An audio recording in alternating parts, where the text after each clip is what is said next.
एक घना जंगल था। वहां एक छोटा सा बंदर रहता था। सब उसे कमजोर समझते थे।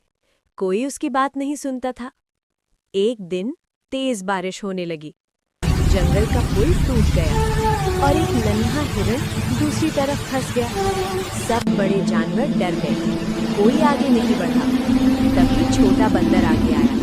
वो पेड़ों की लताओं को जोड़-जोड़ कर एक रस्सी बना लेता है। अपने छोटे हाथों से वो हिरण को खींचकर सुरक्षित जगह ले आता है।